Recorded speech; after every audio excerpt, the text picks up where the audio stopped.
10대, 20대, 30대가 사주나 타로 이런 점술에 대한 관심이 매우 높거든요. 이게 이유가 뭐냐? 자신의 인생이나 미래를 바꿀 수 있다는 그 생각이 좀 덜 들면 이렇게 운명론이나 여기에 좀 이렇게 몰입하게 되거든요.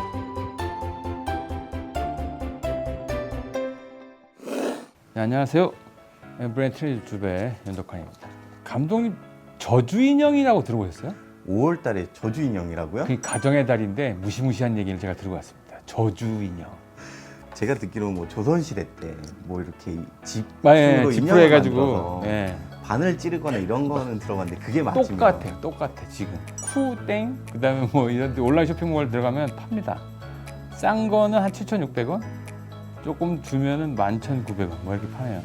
10,000원대 내외로 살 수가 있어요. 이거 보시면은 이런 게 있어요. 한 구매자가 어떤 미친 사람 때문에 일이 하나도 없었는데 인형을 만나고 속이 다 시원해졌다. 뭐 이런 식의 평가도 있고, 상품 설명란에는 이런 게 있다고 그래요. 저주 대상의 이름을 부적에 적고 인형의 혈자리에 맞춰 못을 고정하는 불태워라. 좀 심각합니다. 요새 이게 이제 10대 사이에 유행하거든요. 이 얘기를 좀 들고 왔습니다. 박사님 들어보니까 이거 좀 많이 걱정되는 걱정되죠. 부분인데요. 네. 걱정돼가지고 저희가 조사를 해봤어요. 근데 조사해봤는데 걱정하는 사람들이 많아요. 저 지금 10대부터 60대까지 조사를 했고, 저주인형이라고 이게 드러난 지가 얼마 안 되는데 아주 최근 이슈인데 이걸 알고 있다 12.2% 정도 나오거든요. 10대가 조금 더 높긴 하고, 잘 알고 있다가 17.5%긴 하고, SNS 등에서 저주인형 콘텐츠를 접촉해본 경험이 있다. 이게 대략 20, 30, 40, 50대가 20%나 10% 내외거든요. 그런데 10대가 51.6%입니다. 이미 10대들한테는 이게 상당히 많이 전파되어 있다는 거예요. 굉장히 높습니다. 그리고 5060 세대들은 이게 일시적 유행이라고 생각하는 경향이 조금 더 높은데, 조금 걱정되는 부분은 누군가를 이렇게 저주해 보거나 그런 생각을 해본 적이 있다. 이게 35.9% 정도 나오거든요. 근데 10대가 반, 48.0%가 훨씬 높아요.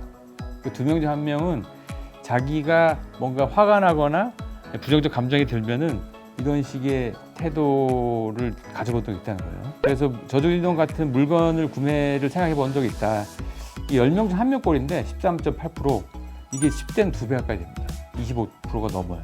그래서 사실 이게 10대한테도 유행하는 현상은 맞고, 저희가 그 조사를 보니까 사람들이 걱정하는 거는 이게 도덕적으로 문제가 된다고 생각하는 경향이나 규제나 논의가 좀 필요하다고 생각하는 경향도 좀 많고, 가장 크게는 내 자녀가 이걸 쓴다는 거에 대해 걱정이 좀 많습니다. 인간관계 힘들어서 그런 수 있죠. 제가 보기엔 그 영향이 좀 있는 것 같습니다. 왜냐하면 인간관계를 실제로 어떻게 풀지에 대해서 코로나 팬데믹 시절에 부정적인 학습에 영향이 있어요. 그때 비대면 학습이 늘었잖아요. 그때 유행했던 게 뭐 하나 있었는데, 아이템이 감독님 혹시 눈알 젤리라고 들어보셨어요? 한참 유행해서 저도 한번 먹어봤는데 좀 이상하더라고요. 좀 심각합니다. 그거 완전 똑같이 생겼거든요.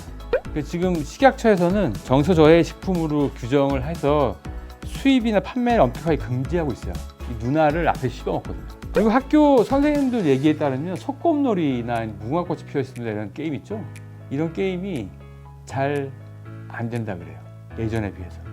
진짜 안 좋은 거 다 코로나 때문인 것 같아요. 그 연구가 앞으로도 계속될 것 같아요. 사회과학 쪽에서는. 그래서 코로나 때 대면 관계 발달의 결정적 시기를 겪어야 되는 친구들이 있는데, 요거를 놓친 경향성이 지금도 좀 반영되고 있다. 이런 것도 좀 있는 것 같습니다.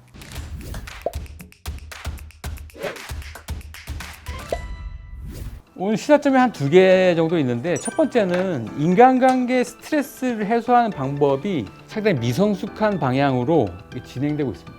아마 이런 식의 이슈들은 앞으로 조금 반복될 것 같은데, 이전에 저희가 말씀드렸던 그 미스빌리프라는 책에 나오는 거 있죠. 스트레스를 받아도 기본적으로 그 인간관계에 대한 그 완충작용을 주변 사람들하고 같이 교감하면서 하는 거예요. 공동체 존재나 나랑 가까운 사람들의 일정 수가 확보되는 게 되게 중요한데, 이게 없으면 기본적으로 스트레스를 풀 수 있는 방법을 스스로 찾아야 되는데 여기로 몰리는 거죠. 그래서 조사를 해보면 이렇게 미신이 인기 있는 이유, 이런 게 스트레스가 많기 때문이라고 보는 사람들이 되게 높아요. 10명 중 7명. 그래서 이 스트레스가 지금처럼 많이 누적이 되는 상황이라면 인간관계에서 뭔가 막힘이나 고립되어 있는 사람일수록 이 방법을 약간 미성숙한 방향으로 풀 가능성이 있습니다. 여기 걱정이 좀 있는 거죠. 그래서 빨리 이 원인들에 대해서 주변 사람들이나 성인들이 좀 관심을 갖고 다른 방법에 대한 고민을 좀 찾아줘야 될 것 같습니다. 두 번째 시사점은 이런 게 있어요. 지금 조사해 보면 이거 이제 저주인형뿐만 아니라 10대, 20대, 30대가 사주나 타로 이런 점술에 대한 관심이 매우 높거든요. 이게 이유가 뭐냐? 자신의 인생이나 미래를 바꿀 수 있다는 그 생각이 좀 덜 들면 이렇게 운명론이나 여기에 좀 이렇게 몰입하게 되거든요. 네. 그 경향성이 좀 있어 보입니다. 이 사주 서비스 경험률이나 타로 경험률이 되게 높아요. 10명 중에 5, 6명 수준입니다. 돈이 조금 있는 30대들이 제일 높고 10대는 유튜브 채널을 통해서 많이 봐요. 그래서 이 10대, 20대, 30대가 지금 이게 늘어나고 있다는 게 통계로 나오는데 사주 서비스 이용 빈도나 타로 서비스 이용 빈도가 최근에 늘어났다. 응답한 사람들이 10대, 20대, 30대가 다 높아요. 다른 연령대에 비해서. 그래서 이거를 보면은 이 사주 서비스나 그 타로 서비스 결과도 많이 신뢰를 하고 이 연령대에서 이 관심도도 10대, 20대, 30대가 다 높은데 사주나 타로 점수 서비스 관심이 높은 이유는 10대, 20대, 30대가 수저 계급론이 유행하는 거랑 관계가 있습니다. 수저 계급론 유행의 핵심이 기본적으로 수저 계급을 그냥 인정한다는 거거든요. 그래서 자기가 여기서 할 수 있는 방법 찾는다는 건데 현재의 자기가 속한 계급이 노력만으로 벗어나기는 좀 어렵다는 현실 인식하고 관계가 있습니다. 그래서 자기의 운명을 알려고 하는 거죠. 그게 자신의 미래를 알 수 있는 가장 좋은 방법이라고 생각하기 때문에 또 슬프긴 합니다. 저희가 조사를 봐도 미신이 인기 있는 이유는 개인이 처한 상황이 어렵기 때문이다라는 인식이 되게 강해요. 이 통계로만 봐도 그런 식의 인식이 있는 거고 이것 때문에 사실 지금 MZ세대 무속인 나오는 프로도 많이 나오잖아요. MZ세대, 2030 세대의 무속인들이 실제로 많이 증가했습니다. 그리고 여기에 몰리는 10대, 20대, 30대 사람들도 굉장히 많아졌고 이거랑 직접 관련되어 있는 것 같습니다. 이 문제는 청년 세대들이 가지고 있는 이 주술이나 점술, 타로 이거에 대한 태도가 현재 굉장히 높다는 것은 변화시킬 수 있는 미래를 전망하지 않는다는 걸 뜻합니다. 그래서 앞으로 새로운 정부가 들어서면 청년들을 위한 정책들을 개발할 때 이 점을 꼭 유념하셔서 좀 심각하게 받아들이셔야 될 것 같다는 생각을 해보면서 오늘 마치도록 하겠습니다.